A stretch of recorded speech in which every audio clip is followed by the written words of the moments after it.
باجی هەرچی کوردستان و عێراقیشمان نادەما باجی بەغاشمان ئەم شەو نووسرا بوو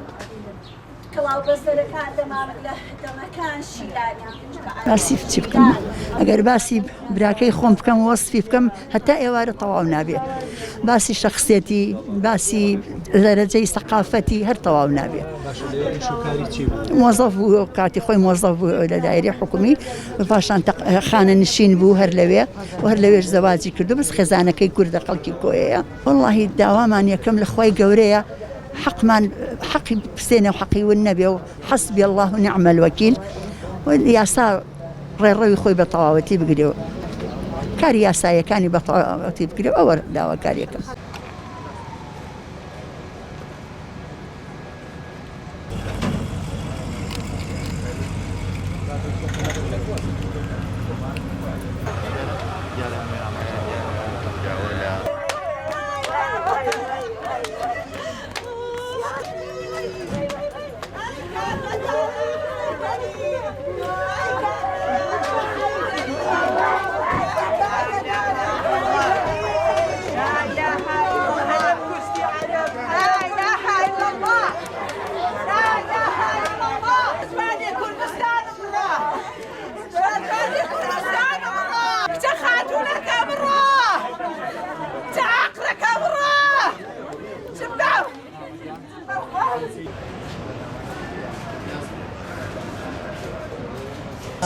سکاڵا تۆمار کراوە لەسەر ئەو شخصە پێش ئەوەی دەستگیر کرێ ئێمە دوێنێ بەیانی سکاڵامان لەسەر کرد بەڵام توانیان لە ماوەی 24 ساعاتە دەستگیریکەن بەڕاستی زۆر هاوکارمان بوون هەموو یەکێک لەوێ من حەزەکەم دوایی بە تەفسیل ناوێنێنم ئێمە ئەوەی قانون ڕێی پێەیە ئەوەی قانون بۆی داناوە هیوادارینەوەی بەسەرا جێبەجێ بکرێت ئێمە گومانمان لە کەس نییە ئەوەی کە دەستگیر کراوە هەر ئەوەیە هەر ئەو کەسەیە هیچ کەسی تر لە سوورەکەیانی هەتا ئەم دقەیە بەڵام تەنها تۆ مەسەرەن مەوزوعەکە با نەچینە زۆر تەفاسیلەوە تۆ شخصێک بە تەنیا ناتوانێت هەموو هینە ئیجراعاتە بکە ئەبەد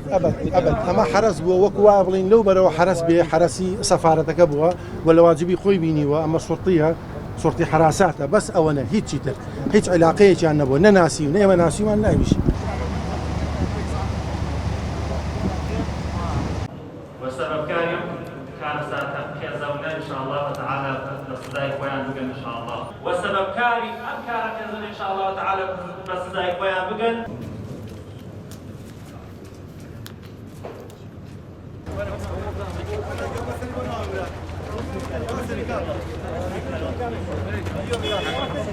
شا كاك زفر شاشة ورا بابا دكتور عماد دكتور عماد